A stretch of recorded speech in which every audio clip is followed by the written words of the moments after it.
어머님, 갑자기 연락도 없이 어떻게 오신 거예요? 아버님 짐은 또 뭐고요? 내가 전에 말했잖아. 네가 그래도 병원에서 일한 경험이 있으니까 나보다는 낫지 않겠니?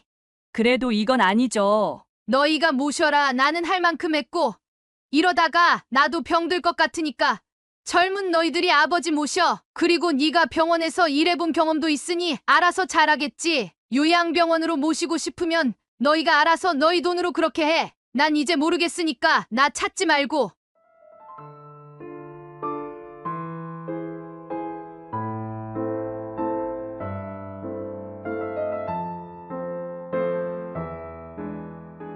오늘의 사연은 젊어서 뼈 빠지게 가족을 위해 희생했지만 치매에 걸린 후 부인이 아들 부부에게 할아버지를 버린 뒤 전 재산을 가지고 외국으로 도망간 박경서 할아버지의 사연을 소개해 보려고 합니다. 사연을 듣고 난 후 각자의 의견을 댓글로 남겨주시기 바랍니다. 사소한 댓글이라도 사연자분에게 큰 힘이 될 수 있습니다. 일부 사연은 각색될 수 있습니다. 박경서 할아버지는 유복한 집안의 외동아들로 자라며 큰 고생 없이 성장했습니다. 그의 어린 시절은 풍족하고 안락했습니다.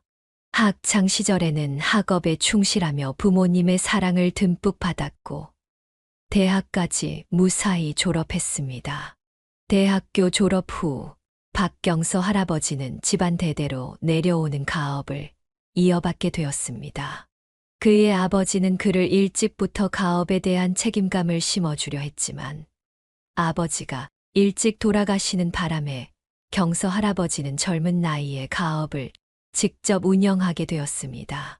그는 아버지의 빈자리를 느끼며 매일 아침 일찍부터 늦은 밤까지 열심히 일했습니다.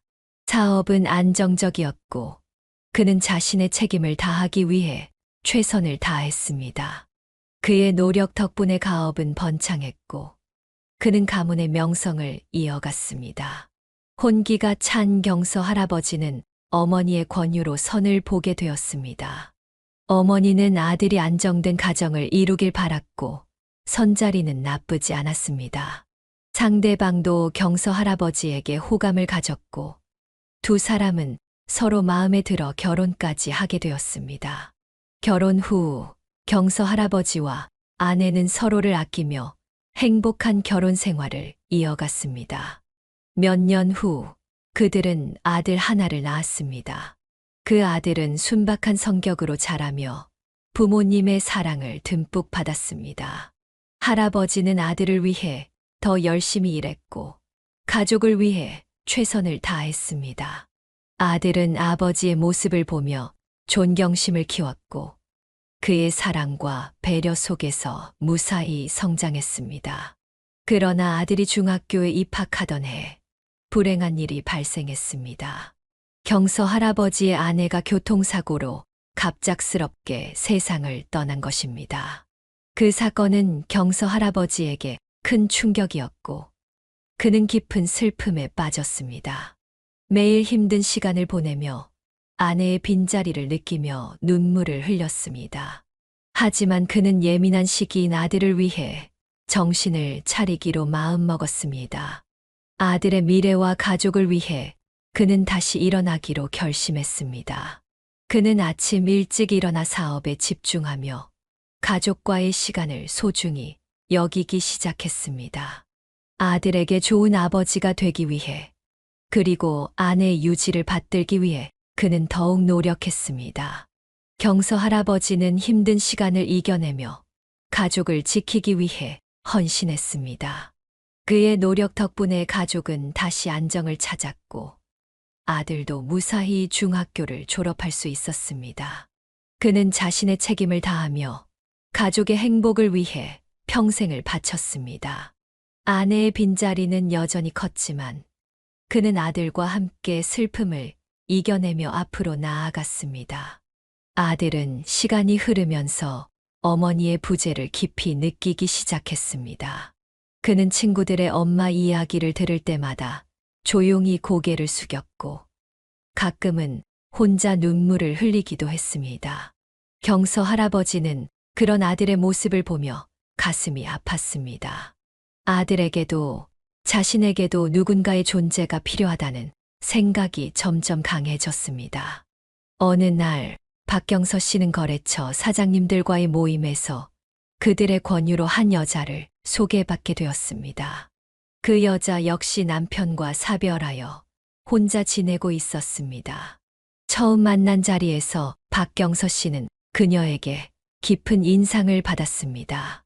그녀는 따뜻하고 이해심이 많은 사람이었고 경서 씨와 많은 공통점을 가지고 있었습니다. 무엇보다 그녀는 아들과도 잘 어울렸습니다. 아들은 그녀를 따르고 좋아했습니다. 시간이 흐르면서 경서 씨와 그 여자는 서로에게 점점 더 끌리게 되었습니다. 결국 경서 씨는 재혼을 결심하게 되었습니다. 그는 아들에게 이 사실을 알렸고 아들도 아버지의 결정을 지지하며 기뻐했습니다. 새로운 가족이 된 그들은 함께 웃고 서로를 지지하며 이전보다 더 단단해졌습니다. 세월이 흘러 경서 씨의 아들은 대학에 들어가 무사히 졸업했습니다. 그는 아버지의 가업을 이어받아 성실히 운영하며 사업을 번창시켰습니다. 아들도 결혼을 하여 손자까지 낳았고 그 손자는 할아버지에게 큰 기쁨이었습니다. 이제 경서 할아버지에게는 더 이상 바랄 것이 없었습니다. 가족은 평화롭고 행복했으며 그는 모든 것을 이루었다는 만족감에 젖었습니다.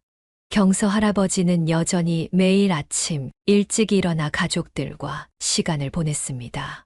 그는 손자와 함께 놀아주며 자신이 걸어온 길을 되돌아보곤 했습니다.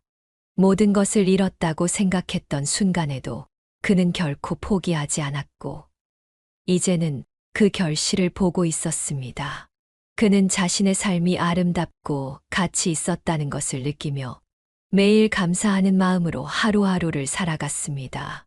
박경서 할아버지는 동네에서 알아주는 애처가였습니다. 항상 할머니를 아끼고 사랑하는 마음으로 대했습니다. 여보, 나 동남아에서 며칠 지내고 싶어. 나중엔 우리 동남아 가서 귀족처럼 살까? 할머니가 물었습니다. 당신이 그렇게 하고 싶으면 그렇게 해. 나야 당신이 좋다고 하면 어디든 따라가지.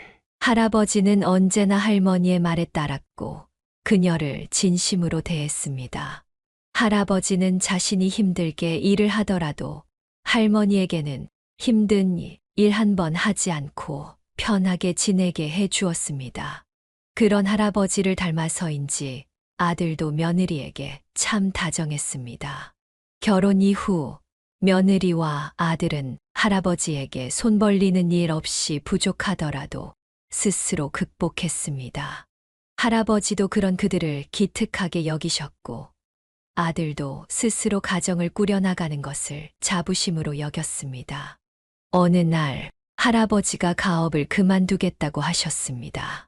나도 이제 나이도 많이 먹었고 몸도 예전 같지가 않아서 식당을 그만하고 여행도 다니고 노년엔 여유롭게 지내야겠다. 평소에 당뇨와 고혈압 때문에 드시는 약도 많았고 최근에 부쩍 피곤해 하시던 할아버지가 은퇴를 결심하신 것입니다. 다른 가족들은 좋은 생각이라고 생각했습니다. 일만 하시느라 제대로 여행 한번 못 가보셨잖아요. 이제는 엄마랑 여행도 다니시고 즐겁게 지내셔야죠. 아들이 말했습니다. 젊을 때부터 쉬는 날 없이 일만 해 오신 할아버지를 안쓰럽게 생각한 아들은 이 결정을 지지했습니다. 며느리 또한 할아버지가 좀 더 여유롭게 노년을 즐기셨으면 하는 마음이었습니다. 그런데 할아버지가 일을 그만두신 지 얼마 안 되었을 때였습니다. 동네 마트에 갔다가 집에 오다 길을 잃으신 일이 발생했습니다. 그뿐만 아니라 상황에 맞지 않는 헛소리도 많이 하셨습니다. 치매가 의심되어 병원에 가서 검사를 받았는데 치매가 맞다고 하더군요. 이제 막 식당도 정리하고 노년을 즐기려 했는데 갑자기 치매가 온 것이었습니다. 내가 미쳐. 내 나이도 이제 70이 넘었는데 남편 병수발을 들게 생겼어. 다른 것도 아니고 치매라니. 내가 이걸 어떻게 버텨? 하필이면 치매가 뭐야? 할아버지가 치매 진단을 받자마자 할머니가 한 말이었습니다. 며느리는 그런 할머니의 태도가 이해되지 않았습니다. 할아버지가 치매에 걸렸다는 사실을 받아들이기 어려웠지만 모두가 힘을 합쳐 그분을 돌보겠다고 다짐했습니다. 할아버지를 안타깝게 여기는 건 며느리와 아들뿐이었습니다. 사실 할아버지를 가장 잘 보살펴야 할 할머니는 그런 마음이 전혀 없어 보였습니다. 어머님, 아버님이 아직 치매가 많이 심하신 것도 아니고 약도 잘 챙겨 드시면 큰 문제 없을 거예요. 네가 모시고 사는 거 아니니까 쉽게 말하지. 네가 뭘 알아? 치매 걸린 남편 병수발 들어본 적 있어? 해보고 말하는 거야? 할머니가 버럭 소리를 지르며 며느리를 노려보았습니다. 마치 할아버지가 치매 걸리게 한 게 며느리의 잘못이라도 된 듯 원망스럽게 바라보았습니다. 그럼 너무 힘드시면 요양병원에 입원하시는 건 어때요? 잘 되어 있는 요양병원도 있다고 하는데 그런 곳에 계시면 어머님도 덜 걱정되지 않을까요? 할머니가 하도 짜증을 내길래 며느리는 병원에 입원하실 것을 권했습니다. 그런데 할머니가 며느리에게 황당한 말을 하더군요. 요양병원 가면 돈 들잖아. 나 앞으로도 여행 많이 가야 되는데 병원비로 다 쓸 일 있니? 어머님 그건 아니죠. 아버님 병원비 들어가는 건 아끼면 안 되죠. 지금 여행이 문제가 아니잖아요. 며느리는 병원에 들어가는 비용을 아끼려는 할머니의 생각에 황당했습니다.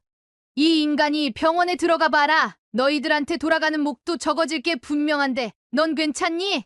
저희는 그런 거 상관없어요. 아버님이 안전하고 편히 지내실 수 있다면 가장 좋은 곳으로 모시고 싶어요. 아니, 그러고 보니 며느라, 네가 예전에 병원에서 일한 적 있었잖아. 내가 그걸 잊고 있었네. 며느리는 결혼하기 18년 전에 딱 1년 병원 원무과에서 일한 경험이 있었습니다. 할머니가 그 얘기를 꺼내며 표정이 확 밝아졌습니다. 그 순간 싸한 기분이 느껴졌습니다. 그때 병원에서 행정 업무 잠깐 본 적 있죠. 지금은 기억도 안 나요? 그게 왜요? 네가 모시면 되겠네. 저놈의 영감탱이 며느리인 네가 평생 병수발 들거라. 며느리는 기가 막히고 화가 났습니다. 당연히 가만히 있지 않고 따졌습니다. 제가 18년 전에 원무과에서 일했던 거랑 아버님 모시는 거랑 무슨 상관이 있어요? 무슨 18년 전에 일을 갖고 제가 병원 근무 경험이 있다면서 아버님을 모시라고 하세요. 말이 된다고 생각하세요? 며느리가 시아버지 모시는 게 못할 일이니 당연한 거지. 내가 다 늙어서 병수발 드는 것보단 젊은 네가 시아버지 모시는 게 맞지. 애들도 다 컸겠다. 네가 집에서 하는 일이 뭐가 있니? 그런 거라도 해야지. 할머니의 말에 며느리는 어이없고 분노가 치밀어 올랐습니다. 할아버지가 치매에 걸리셨다는 현실을 받아들이는 것도 힘든데 할머니의 이기적인 태도에 더욱 화가 났습니다. 며느리는 할머니의 태도가 너무나 당당해서 조금이라도 밀리면 곧장 자신에게 할아버지를 떠넘길 것 같은 느낌을 받았습니다. 저는 못해요. 며느리는 분명하게 말을 했습니다. 병원비를 아끼려는 할머니의 신보가 너무 미웠습니다. 그런데 할머니는 정말로 정상적인 범위에 있는 사람이 아니었습니다. 며칠 뒤 저녁 할머니는 할아버지와 할아버지의 짐을 모두 들고 아들네 집으로 들어왔습니다. 어머님, 갑자기 연락도 없이 어떻게 오신 거예요? 아버님 짐은 또 뭐고요? 내가 전에 말했잖아. 네가 그래도 병원에서 일한 경험이 있으니까 나보다는 낫지 않겠니? 그래도 이건 아니죠. 너희가 모셔라. 나는 할 만큼 했고 이러다가 나도 병들 것 같으니까 젊은 너희들이 아버지 모셔. 그리고 네가 병원에서 일해본 경험도 있으니 알아서 잘하겠지. 며느리는 할머니의 의도가 너무나 뻔히 보여 일부러 화가 난 것을 감추지 않았습니다. 그런데 할머니가 눈도 깜빡하지 않으며 너무나 뻔뻔하게 대답을 했습니다. 요양병원으로 모시고 싶으면 너희가 알아서 너희 돈으로 그렇게 해. 난 이제 모르겠으니까 나 찾지 말고. 할머니는 그렇게 무책임한 말만 남겨놓고 그대로 도망치듯 자리를 떠났습니다. 며느리와 아들이 붙잡아도 보고 소리도 쳐보았지만 손길까지 뿌리치고 뛰어 도망갔습니다. 아들도 며느리 못지않게 황당한 듯 보였습니다. 우리 이제 정말 어떡해. 어머님이 이러셔도 되는 거야? 아버님이 우리 집에서 며칠 계시는 거야 문제가 안 되는데 어머님이 이러시는 건 아버님 버리겠다는 거 아니야. 내가 내일 엄마랑 얘기 제대로 해볼게. 너무 걱정하지 말고 일단 집으로 들어가자. 버려지듯 혼자 남겨진 할아버지가 그렇게 초라해 보이기는 처음이었습니다. 식사도 평소에 제대로 드시지 못한 건지 부쩍 살이 빠진 모습을 보니 할아버지가 더 늙어 보였습니다. 할아버지를 제대로 챙기지 않은 게 뻔했습니다. 항상 당당하셨던 할아버지가 그날은 정말 안타까워 보였습니다. 며느리는 간병이라는 걸 해본 적이 없어 처음에는 당황스러웠지만 일단은 할아버지를 방으로 모셨습니다. 약도 챙겨드렸고 불편하신 게 없는지 몇 차례나 물었습니다. 아버님, 춥거나 덥거나 하시면 말씀하세요. 지장하진 않으세요? 뭐 불편한 건 없으세요? 할아버지는 그저 고개만 저으시고 본인이 무슨 상황에 처한 건지 모르시는 것 같았습니다. 어떻게 이런 할아버지를 두고 그냥 도망치듯 떠날 생각을 할 수가 있는 건지 할머니를 생각하니 열이 받았습니다. 다음 날 할머니와 제대로 얘기해 보겠다고 시댁에 다녀온 아들의 어깨가 축 처져 있었습니다. 아들의 어두운 얼굴을 보니 뭔가 얘기가 제대로 안 풀린 게 분명했습니다. 며느리는 아들의 어두운 얼굴을 보며 조심스럽게 물었습니다. 왜 그래? 어머님이 뭘 하시길래 그래? 정말 이렇게 아버님을 버리듯이 두실 거래? 집이 완전히 비어 있더라고. 엄마가 아버지도 버리고 밤사이에 떠난 것 같아. 어디로 간지도 모르겠고 전화도 안 돼. 대체 무슨 상황인지 나도 이해가 안 돼. 엄마가 이렇게까지 할 거라곤 상상도 못했어. 어떻게 이럴 수가 있지? 이모님은 아실 거야. 이모님한테 전화해보자. 그래도 어머님이 이모님이랑은 연락 자주 하고 지내셨잖아. 정말 기가 막히는 노릇이었습니다. 할머니는 할아버지를 아들 집에 던져놓고 짐까지 다 싸들고 어디로 간다 말도 없이 떠나버렸습니다. 말 그대로 도망갔다고 하는 표현이 맞는 것 같았습니다. 아들은 이모님에게 전화를 걸었습니다. 아들에게는 말하지 않아도 매일같이 통화를 하는 이모에게는 어디로 간다 말을 했을 거라 생각했습니다. 이모, 저희 엄마 어디로 가신 줄 아세요? 갑자기 말도 없이 하루아침에 사라지셨어요. 혹시 이모랑 계세요? 너희 엄마 동남아 갔잖아. 너한테 얘기도 안 하고 간 거니? 급하게 가더니만 어떻게 아들한테도 얘기를 안 하고 갔다니. 네 엄마는 내가 정말 미치겠다. 동남아로 여행을 간 거예요? 아버지를 그렇게 두고? 아버지 치매예요. 살도 빠지고 가뜩이나 몸도 안 좋은 분을 이렇게 두고 여행을 가는 게 어딨어요? 가진 돈 다 갖고 집까지 팔아버리고 급하게 갔어. 가서 귀족같이 살 거래. 아들은 그 얘기를 듣고 한숨만 내쉬었습니다. 며느리도 기가 막혔지만 아들은 오죽했겠습니까? 아들은 할머니에게 크게 배신감을 느꼈고 며느리는 버려진 할아버지가 그저 안 됐다는 생각만 들었습니다. 할머니의 극단적인 행동은 이해할 수 없었지만 며느리는 할아버지를 모셔야 했기 때문에 그런 거에 대해선 오래 생각할 겨를이 없었습니다. 살이 너무 많이 빠진 할아버지를 챙기는데 최선을 다했습니다. 아버님, 이거 아버님이 좋아하시던 그 과자예요. 자주 드셨잖아요. 이것 좀 드셔보세요. 아버님이 좋아하는 간식 많이 사왔어요. 할아버지가 너무 울적해 보였기에 며느리는 할아버지가 좋아할 만한 음식을 준비해서 드렸습니다. 하지만 할아버지는 손도 대지 않았습니다. 말을 걸어도 대답도 잘하지 않았고 그나마 하시는 말씀이라곤 할머니를 찾을 때뿐이었습니다. 우리 마누라 어디 갔소?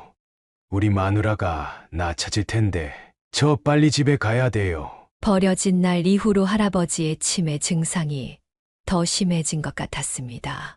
그런데도 할아버지는 자신이 버려졌다는 건 기억하지 못하셔서 치매로 정신이 없는 와중에도 할머니를 찾았습니다. 그 모습을 보는데 며느리도 울컥했습니다. 어머님은 잠깐 여행 가셨어요. 좀 오래 걸릴 것 같아요. 기다리실 수 있죠? 여행 갔어. 그럼 기다려야지. 언제 온대? 우리 마누라가 나 안 보고 싶대. 보고 싶어 하실 거예요. 아버님 여기서 지내는 건 좀 어떠세요? 불편한 거 없으세요? 마누라 보고 싶어. 우리 마누라 어디 갔어? 집에 가고 싶어요. 할아버지는 정말이지 시도 때도 없이 할머니를 찾으셨습니다. 며느리로서는 난감하기도 하고 이런 할아버지를 두고 집까지 팔고 떠난 할머니에게 화도 나고 정말 어찌할 줄 모르겠습니다. 할아버지가 음식도 거부하시고 눈물까지 흘리시면서 집에 가겠다고 하실 때는 말리느라 힘들었습니다. 매일 할아버지를 보느라 초저녁부터 기운이 빠져 있는 며느리를 보고 아들이 한숨을 쉬었습니다. 미안해, 당신 이렇게 힘들 걸 아는데 나도 어쩌지도 못하고 정말 미안해. 내일은 아버지 모시고 요양병원으로 가자. 며느리는 아들의 지친 얼굴을 보며 조용히 말을 건넸습니다. 아직은 지낼만 해. 지금 상태에서는 아버님도 갑자기 병원 가면 더 혼란스러우실 것 같아. 우리라도 곁에 있는 게 낫지 않을까? 며느리는 갑자기 환경이 바뀌면 힘들어하실 할아버지가 걱정이 되어 바로 요양병원으로 모시지는 못하겠다고 생각했습니다. 식사도 좀 더 잘 드시고 몸에 살이 붙을 때까지는 자신이 할아버지를 보는 게 낫다고 느꼈습니다. 그렇게 며칠이 지나자 하루는 할아버지가 평소와는 조금 달라 보였습니다. 아버지, 오늘은 컨디션이 좀 어떠세요? 여기 어떻게 오신 건지 기억은 나세요? 아들도 할아버지가 평소보다 눈이 초롱초롱한 것을 발견하고는 기대에 차서 물었습니다. 안 사람은 어디 갔냐? 전에 날 두고 급하게 어딜 가던데 어디로 간 거야? 할아버지가 그날은 인지가 멀쩡하셨습니다. 아들 부부가 누구인지, 여기엔 왜 있는지 정확히 알고 계셨습니다. 엄마는 동남아로 갔대요. 거기서 혼자 귀족처럼 살겠다고 집까지 팔아버리고 갔대요. 아들이 솔직하게 얘기했습니다. 며느리는 굳이 말리지 않았습니다. 어차피 잊어버리시겠지만 할아버지도 아셔야 한다고 생각했습니다. 집을 팔아. 왜 날 버리고 혼자서만 그렇게 떠난 거냐? 내 뒷바라지 하기 싫어서 그랬대. 정확히는 모르겠어요. 근데 그런 것 같아요. 아버지 실망하셨죠? 아들의 물음에 할아버지는 잠시 말씀이 없으셨습니다. 상처를 크게 받은 모습이었습니다. 아버지, 엄마가 아버지 버린 거라고요. 그러니까 이제 엄마 찾지 마세요. 내 말 무슨 뜻인지 아시겠어요? 알아들었으니까 그만 얘기해도 돼. 다 알아들었다. 네 엄마가 나 버린 거. 할아버지는 눈물을 닦으셨습니다. 그 모습을 보는데 며느리의 마음도 찢어질 듯 아팠습니다. 살이 빠져 작아진 몸이 더 작고 약해 보였습니다. 며느리도 눈물을 훔치며 말했습니다. 아버님, 저희가 아버님 잘 모실게요. 맛있는 것도 많이 해드리고 약도 잘 드실 수 있게 제가 잘할게요. 그러니까 다른 거 생각하지 마시고 몸 회복하는 데만 신경 쓰세요. 저는 아버님이랑 같이 지내는 거 좋아요. 며느리는 진심으로 말했습니다. 이만 가봐라. 나는 좀 쉬어야겠다. 그동안 네가 애 많이 썼구나. 나 때문에 가족들이 다 힘들었겠어. 고맙고 미안하다. 할아버지가 고맙고 미안하다고 말씀하시는데 목소리가 떨리셨습니다. 며느리는 할아버지가 더 기운을 차릴 수 있게 매 끼니마다 할아버지가 좋아하시는 음식을 준비해서 드렸습니다. 할아버지는 항상 기운이 없어 보였지만 약을 꾸준히 챙겨 드셔서 그런지 치매 증상도 많이 완화되었습니다. 하지만 음식은 거의 손도 대지 않으셨습니다. 더는 할머니를 찾지 않으셨지만 살은 계속 빠지기만 했습니다. 아버지, 음식이 입에 안 맞아요? 왜 이렇게 조금 드세요? 많이 드셔야 기력도 되찾죠? 빠진 살이 너무 오르지 않아 아들과 며느리는 걱정이 많았습니다. 마음이 허해서 그렇지. 요즘에는 입맛도 없고 사는 낙이 없어서 그래. 밥은 죽지 않을 정도는 먹으니까 걱정 마. 할아버지는 웃음도 잃고 울적해 보였습니다. 아들과 며느리는 발만 동동 구르며 그런 아버지를 걱정했습니다. 이렇게 계속 지내다가 큰 병이라도 얻을 것 같았습니다. 엄마 때문에 그러신 거죠? 아직도 엄마가 보고 싶은 거예요? 그 여자 얘기는 이제 다시는 내 앞에서 하지 마라. 듣고 싶지도 않고 생각하고 싶지도 않으니까. 그래요, 아버님. 식사는 지금보다 조금만 더 많이 챙겨 드세요. 뭐 드시고 싶은 건 없으세요? 제가 만들어 올게요. 지금도 충분하니까 그럴 필요 없어. 매번 이렇게 나 생각해 주는 거 내가 잘한다. 고맙다. 항상 고마워. 그리고 너무 미안해. 저는 아버님이 잘 못 드시는 게 제일 걱정이에요. 식사 좀 더 많이 드세요. 니들 둘 다 있는 김에 내가 이야기하마. 내가 예전에 모아놓은 비상금으로 시골에 땅을 하나 샀다. 500평쯤 되는 땅인데 그거 너희가 가져라. 나 살아있을 때 너희한테 미리 주려고 해. 그리고 내 앞으로 들어져 있는 보험들 전부 해지해. 내가 혹시 말년에 그 사람보다 일찍 가게 되면 나 없어도 잘 살라고. 내가 직접 들은 보험들이야. 너희에게는 땅을 주고 보험금은 그 사람 주려고 했는데 이제 다 필요 없다. 보험 해지하고 너희가 다 알아서 해라. 갑자기 왜 그러세요? 나중에 아버지 몸 좋아지시면 직접 하세요. 저희가 그렇게 하고 싶지 않아요. 꼭 마지막 준비하는 것 같아서 싫다고요. 내키지 않더라도 그렇게 해. 내가 다 생각이 있어서 그러는 거니까. 그리고 나는 요양병원으로 들어가야겠다. 아들의 말대로 꼭 할아버지의 마지막을 준비하는 것 같아서 부부는 내키지 않았습니다. 무엇보다도 갑자기 요양병원에 들어가시겠다는 게 마음에 걸렸습니다. 하지만 할아버지는 그 어느 때보다 단호하게 말씀하셨습니다. 아버님, 저희는 괜찮으니까 그러지 말고 저희랑 계속 지내시는 게 좋겠어요. 며느리와 아들은 할아버지가 요양병원에 입원하시겠다고 강하게 주장하자 난감한 마음을 숨기지 못했습니다. 내가 불편해서 그래. 너희랑 있으면 내가 아파도 마음 편히 아프다는 말을 할 수 있겠니?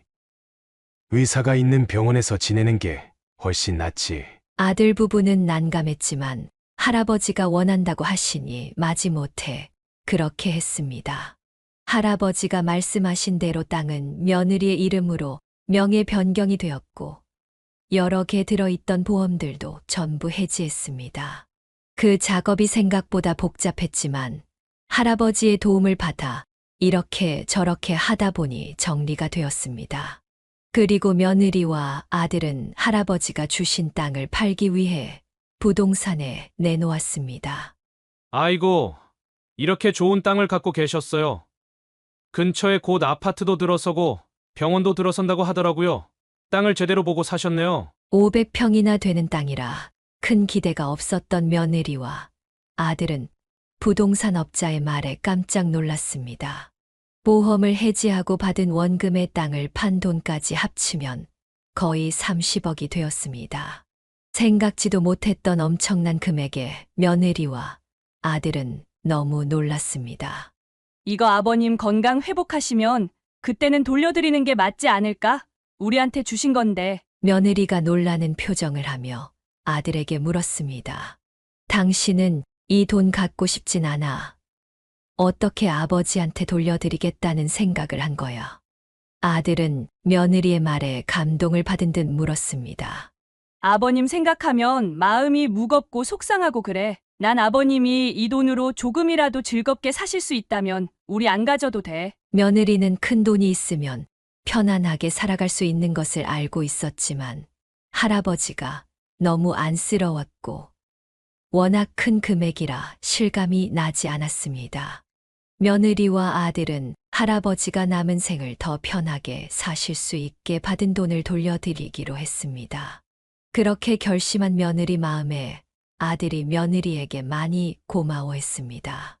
당신이 우리 아버지 잘 챙겨줘서 너무 고마워. 계속 고생만 시키는데도 힘들단 말 한마디 안 하고 당신한테 정말 고마워. 그리고 할아버지가 요양병원에 입원하신 지 1달쯤 됐을 무렵이었습니다. 환자분 상태가 많이 안 좋아요. 최근에 폐렴이 생겨서 치료 중이셨는데 아무래도 오래 버티지 못하실 것 같아요. 지금 당장 병원으로 와 주셔야 할 것 같아요. 어느 날 새벽 너무나 갑작스러운 소식에 며느리와 아들은 곧장 병원으로 달려갔습니다. 병원에 가시면 더 좋아지실 거라 생각했지만 할아버지의 몸 상태는 생각했던 것보다 더 나빴습니다. 그동안 나 보살피느라 고생이 많았다. 너희 덕에 그래도 덜 힘들었다. 그게 참 고마웠다. 할아버지가 힘겹게 말을 꺼내셨습니다. 그들은 아무 말도 못하고 할아버지의 손만 잡아드렸습니다. 그 여자에게 한 푼도 들어가지 않게 해. 그리고 너희는 너희끼리 잘 살아라. 이제 내가 바라는 건 그것밖에 없어. 할아버지는 힘겹게 말을 이어하시고는 얼마 안 돼서 돌아가셨습니다. 아들은 엉엉 울었고 며느리도 괴로움에 얼마나 많이 울었는지 몰랐습니다. 할아버지가 너무 불쌍했습니다. 할머니에게 그렇게 잘해 주었는데 어떻게 이런 마지막을 맞이하게 된 건지 며느리도 너무 원통해서 할아버지의 손을 붙잡고 한참을 울었습니다. 이게 어떻게 된 일이니? 어떻게 이렇게 갑자기 가? 네 엄마한테 소식은 전했니? 장례식장을 찾은 이모님도 눈물을 흘리면서 말씀하셨습니다. 장례식장에 할머니는 오지 않았지만 그래도 이모님은 한달음에 달려와 주셨습니다. 연락도 안 되는 사람한테 어떻게 소식을 전해요? 그 사람은 알 필요도 없어요. 아들은 이미 할머니를 마음속에서 지은 것처럼 말을 했습니다. 너무 그러지 마라. 이렇게 될 줄 알았으면 걔도 후회하고 있을 거야. 소식은 내가 전할게. 오든 말든 저는 상관없어요. 이제 그 사람한테 기대하는 것도 없어요. 아버지 돌아가신 것도 전부 그 사람 탓이에요. 너무 그러지 마. 네 엄마도 거기 가서 많이 힘들었다고 하더라.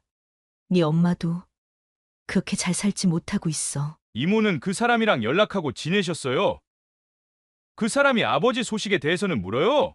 그런 건 아니지만 반성 많이 하고 있을 거야. 내가 소식 전하면 아마 바로 올 거다. 보고 싶지도 않아요. 안 와도 상관없어요. 그날 떠날 때 이미 기대는 버렸어요. 이모님은 곧장 할머니에게 전화를 걸어 소식을 전한 것 같았지만 장례를 치르는 내내 할머니는 나타나지 않았습니다. 아들은 실망한 기색도 보이지 않았습니다. 그럴 줄 알았다는 반응이었습니다. 할아버지의 장례를 치르고 며칠이 지났을 때였습니다. 할머니가 가족들을 찾아왔습니다. 화려한 모자에 화려한 차림으로 정말이지 귀족 같은 모습이었습니다. 얼마 전에 아들을 잃은 여자의 모습은 아니었습니다. 분명 이모님을 통해 소식을 들었을 텐데 말이죠. 긴 말할 것 없이 그 사람이 남긴 재산 중에 내 몫으로 남긴 거 받으려고 왔다. 무슨 자격으로 재산을 받으려고 왔어? 당신이 그러고도 사람이야? 어떻게 아버지 버리고 가서 이제 와서 나타나? 아버지가 당신을 얼마나 많이 찾았었는지 알아? 아들이 분노로 손까지 떨면서 말을 했습니다. 옆에서 함께 있던 며느리도 화가 치미는 것을 참고 아들의 손을 잡아 주었습니다. 그럼 내가 어떻게 병수발을 하면서 살아? 난 그렇게는 죽어도 못 산단 말이야. 이 사람한테는 쉬워? 당신이 그러고 가서 아버지도 우리 가족들도 얼마나 힘들어했는 줄 알아? 아버지 돌아가신 거 다 당신 탓이야. 난 엄마라고 부르고 싶지도 않아. 넌 날 왜 그런 눈으로 보는 거니? 너무 그러지 마. 엄마도 타지에서 너무 힘들었어. 바카라 하다가 돈 날리고 집 구하려는데 사기당해서 가진 돈도 거의 다 잃었어. 네 엄마 외국에서 거지꼴로 지내는 거 보고 싶진 않지? 잔말 말고 내 몫으로 남은 거 줘. 그 사람이 남겨놓은 게 있을 거 아니야. 할머니의 겉모습은 화려해 보였지만 듣고 보니 가진 건 하나도 없었습니다. 바카라를 하지를 않나, 사기를 당하지 않나, 할머니도 타지에서 고생을 한 것 같았습니다. 하지만 전혀 안타깝거나 불쌍하게 보이지 않았습니다. 그렇게 도망가서 잘 살았으면 아마 더 속이 뒤집혔을 것입니다.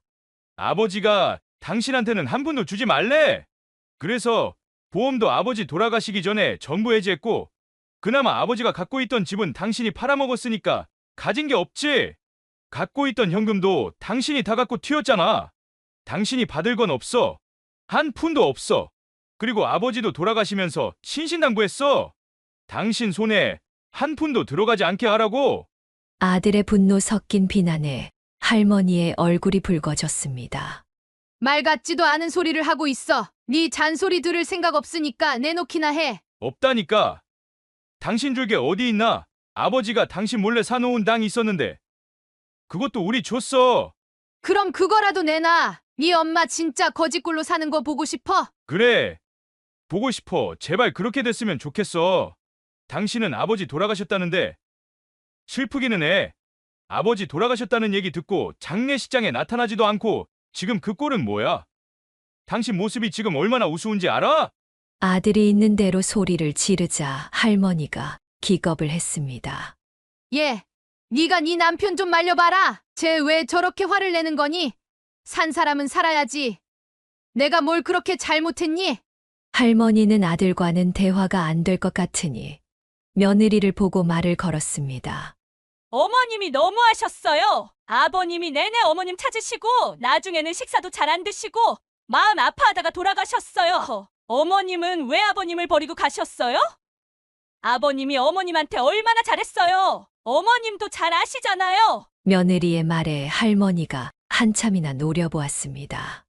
너도 똑같아 하는 눈빛으로 바라보는 할머니의 모습에 며느리는 그녀가 표독스럽고 악해 보이기만 했습니다. 평생을 가족과 아내를 위해 헌신한 남편을 버리면서도 죄책감 하나 느끼지 않는 여자가 바로 할머니였습니다. 아들은 자기 엄마가 그런 사람이라는 사실에 얼마나 분노하고 있을지 이해가 되었습니다. 내가 당신 열받을 만한 얘기 하나 해줄까? 배 아파서 열받을 만한 얘기 하나 해줘? 아들이 침착하고 냉담한 얼굴로 할머니를 바라보며 말했습니다. 할머니는 갑자기 왜 이러나 하는 얼굴로 아들을 바라보았습니다. 아버지가 엄마 몰래 산 땅이 있는데 그거 우리 주셨어. 땅을 아버지 살아생전에 이 처분하고 30억 받았어. 증여세까지 냈고 이미 우리 명의로 바뀌었고 보험도 전부 해지해서 엄마 몫으로 남을 게 없어. 여기서 엄마가 받을 수 있는 돈이 뭐가 있다고 생각해? 뭐? 보험을 해지해. 누구 마음대로 그렇게 해? 누가 그러라고 했어? 할머니는 노발대발하며 소리를 꽤 지르기 시작했습니다. 당신한테 갈 돈은 한 푼도 없어. 거지꼴로 살든 말든 관심도 없고 법적으로도 아무 문제 없어. 아들의 말에 할머니는 갑자기 주저앉아서 오열하기 시작했습니다. 눈물 콧물에 침까지 흘리며 오는데 그렇게 취할 수가 없었습니다. 아들도 며느리도 할머니를 달래줄 생각은 전혀 하지 않았습니다. 할머니는 갑자기 통곡을 하며 바닥에 주저앉았습니다. 이제 나는 어떻게 살라고? 나 아직 남미로 여행도 못 갔는데 나 어떡하라고? 할머니는 마구 울다가 기어이 거품까지 물었습니다. 돈 때문에 취해지는 그 꼴이 정말이지 볼썽사나웠습니다. 손바닥으로 바닥을 치며 자빠져서 울고 난리를 치는 모습에 더는 못 봐주겠다는 생각이 들었습니다. 아들이 나섰습니다. 당장 내 집에서 나가. 다시는 마주치지 말자. 난 이제 엄마 없다고 생각하고 살 거야.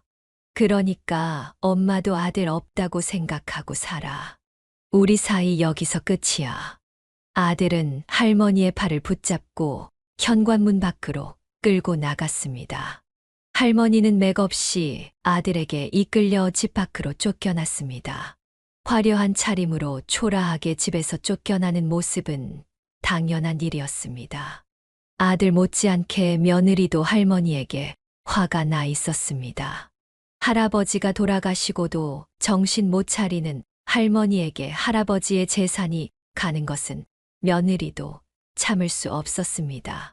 할머니는 쫓겨나고도 아들네 집 초인종을 마구 누르고 현관문이 부서져라 두드렸지만 며느리와 아들은 꿈쩍도 하지 않았습니다.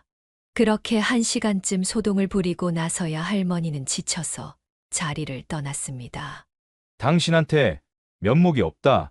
너무 부끄러워서 얼굴을 들 수가 없어. 당신도 봤겠지만 저런 게 내 엄마라는 사실이 창피하고 내 밑바닥을 보인 것 같아서 정말 부끄러워? 그런 말 하지 마. 어머님 잘못이 당신 잘못은 아니잖아. 자책하지 마. 아들이 붉어진 얼굴로 고개를 들지 못하는 게 안쓰러워서 며느리는 아들을 안아주었습니다. 우리 최대한 빨리 이사 가자. 이모한테도 어디로 이사 갔는지 알려주지 말고 조용히 가자. 그리고 부부는 땅을 판 돈으로 더 큰 집으로 이사했습니다. 충분히 좋은 집으로 이사할 수 있었습니다. 어느 날 할머니가 며느리에게 전화를 걸어서 애원했습니다. 나 비행기 표도 없어서 한국에 남았다. 지금 이모네 집에서 눈칫밥 먹어가면서 얹혀 사는 중이야. 그러니 내가 너희랑 같이 지내야겠다. 병든 시아버지도 모셔봤으니 시어머니 모시는 거야. 힘든 것도 아니겠지? 내가 이래봬도 네 시어미가 아니냐. 내가 하라는 대로 해라. 어머님, 그건 아닌 것 같아요. 어머님이 상의도 없이 아버님을 저희 집에 맡기셨을 때 기억나세요? 그렇게 황당한 일을 벌이시고 다른 나라에 가서 살겠다고 하시더니 이제는 어머님이 저희 집에 들어오시겠다고요?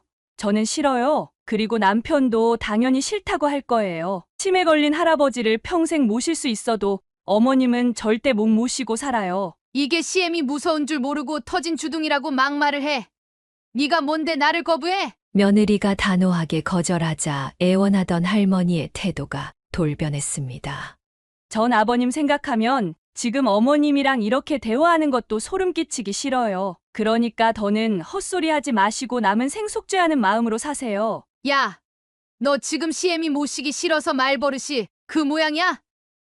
네가 지금 누구랑 얘기하는 건지 몰라서 이래? 어머님, 저희는 잘 살 거예요. 아마 어머님은 잘 지내시지 못할 거고요. 아버님한테 한 짓 때문에 벌 받는 거예요. 평생 후회하시면서 사시길 바랄게요. 잠깐 전화 끊지 말고 내 말 들어봐. 나랑 사는 게 정 싫으면 매달 나한테 500만 원씩은 줘라. 그럼 내가 너희한테 다시는 전화하지 않고 조용히 지내마. 너희는 30억씩이나 가졌다며. 나한테 월 500씩 주는 게 뭐가 그렇게 어려워? 어렵죠. 아버님 유언이 그 여자 손에 한 푼도 들어가지 않게 하라는 거였어요. 저는 아버님이 당부하신 말을 꼭 지키고 싶거든요. 너 지금 누구 약올라서 죽는 꼴 보고 싶어서 그래? 왜 그렇게 못되게 구니? 할머니는 정상적인 대화가 통하지 않는 사람이었습니다. 며느리는 끝까지 버틸 생각이었습니다. 할머니가 소리를 지르든 개거품을 물든 무섭지도 않았습니다. 그저 갈 때까지 간 사람의 발악으로만 보였습니다. 며느리는 할아버지를 위해 복수를 해주겠다고 생각하니 힘이 더 났습니다. 그럴 일 없을 거란 거 다 아시면서 그러세요. 어머님이 할아버지 버릴 때 할아버지가 가진 재산도 같이 버리신 거잖아요. 이제 와서 왜 이러세요? 산 사람은 살아야 하지 않겠니? 너까지 정말 아둔하게 왜 이러는 거니? 내가 요즘 얼마나 힘들게 살고 있는지 아니? 요즘 너무 괴로워서 이렇게 사는 게 무슨 의미가 있나? 그런 생각까지 해. 정말 이렇게까지 해야겠니? 너희 나중에 나 죽고 나면 후회하지 않겠어? 지금 당장은 서운해서 그런 거 안다. 하지만 나한테 이렇게 몹쓸 짓 한 거 나중에 후회할 거야. 할머니는 거의 울 것 같은 목소리로 애원을 했지만 며느리의 눈엔 그저 보여주기 식으로 밖에 안 보였습니다. 어떻게 자기 남편이 병에 들었다고 버려요? 평생 자기한테 그렇게 잘해준 남편을요. 어머님이 자식들 앞에서 남편을 버리는 모습을 손수 보여주셨잖아요. 저랑 남편도 그거 보고 배웠어요. 어머님 버리는 거, 그거 아무것도 아니라는 거. 저희는 어머님 버리기로 마음먹었으니까 그런 줄 알고 이제 저희 찾지 마세요. 나쁜 년, 못된 것들, 천벌을 받을 것들. 니들 잘 사나 내가 어디 두고 볼 거다. 저희 잘 살 거예요. 걱정해 주셔서 감사해요. 그리고 천벌은 어머님이 받으시는 거예요. 저희가 아니라 어머님이요. 그리고는 며느리는 전화를 끊었습니다. 전화를 끊고도 화가 가라앉지 않았습니다. 아픈 할아버지를 버리고 떠난 주제에 이제는 돈 없다고 아들 집에 얹혀 살려고 하더니 그것도 안 통하니 월 500만 원씩 내놓으라는 할머니의 뻔뻔함에 분노가 치밀어 올랐습니다. 돈 앞에서는 양심도 체면도 없는 건지 정말 얼굴 하나는 두꺼운 여자였습니다. 어머님한테 전화 왔었어. 월 500만 원씩 달라고 하더라. 나는 그럴 일 없을 거라고 우리 찾지도 말라고 했는데 내가 너무 심했어. 뻔뻔하게 당신한테 전화해서 그런 말을 해? 이렇게까지 엉망인 줄은 몰랐는데 더 부끄러운 짓을 하네? 난 잘했다고 생각하니까 내 걱정은 하지 마. 그리고 전화 와도 이제 받아주지 마. 그런데 할머니는 여전히 속죄하는 마음 없이 또 아들에게 전화를 걸었습니다. 너희 30억이나 받았다며? 거기서 나 줄 돈이 정말로 하나도 없는 거야? 그 영감을 어떻게 구워 삶았길래 너희가 30억이나 받았어? 거기서 반은 내 돈인 거 몰라? 너희가 내 목까지 빼앗으려고 그 영감탱이 구워 삶은 거 누가 모를 줄 알아? 아들 버리고 간 주제에 할 말 못할 말 구분도 못하네. 말 함부로 하지 마. 지금도 많이 참고 있는 거니까. 나도 너 같은 놈이랑 더 얘기하기 싫으니까 돈이나 내놔. 그럼 네가 원하는 대로 사다 줘줄 테니까 15억 딱 반만 내놔. 그럴 일 없다는 거 알면서 계속 요구하는 것도 웃기지 않아? 무슨 자격으로 돈을 요구해? 내 말이 말 같지 않아? 내가 정말 못할 것 같아서 그래. 나 엄마 버린 거야. 그럼 10억. 10억이면 나도 많이 봐준 거야. 너는 직장도 다니잖아. 그 정도 못 줘? 전화 끊을 거야. 이제 번호 바꿀 거니까 그런 줄 알아. 이게 마지막 통화가 될 거야. 돈이 그렇게 없으면 식당에 가서 일이라도 해. 그리고 아버지가 얼마나 힘들게 일하셨는지 이번 기회에 한번 배워봐. 아들은 전화를 끊었고 며느리와 아들은 휴대폰 번호를 바꿨습니다. 할머니는 더는 전화를 걸지 않았지만 한참 시간이 지나고 나서야 이모와 연락이 되었습니다. 너희 시애미는 요즘 갈빗집에서 불판 닦는 일을 하고 있어. 우리 집에 얹혀 살면서 일을 다니는데 얼굴이 많이 상했다. 아들은 평생 일이라고는 해본 적 없는 어머니가 그렇게 힘든 일을 시작했다는 게 믿기지 않았습니다. 혹시나 반성을 했나 기대도 했습니다. 너희들 마음도 이해는 해. 그래서 나도 내 동생한테 너희 번호 안 알려줬어. 안타깝긴 하지만 어쩌겠니. 지가 잘못한 것에 대해 벌은 받아야 하는 거니까. 그러려니 하는데 나도 속상해서 전화한 거야. 어머니 반성을 좀 하신 것 같아요? 요즘엔 일하면서 아버지한테 미안한 마음 갖고는 계시던가요? 솔직히 잘 모르겠어. 너희 원망을 많이 하면서 지냈지.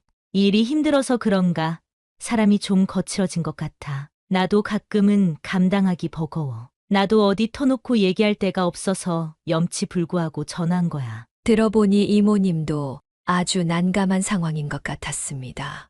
동생의 행동이 괘씸하면서도 또 내치지도 못하는 이러지도 저러지도 못하는 상황이었습니다. 아내와 상의는 한번 해볼게요.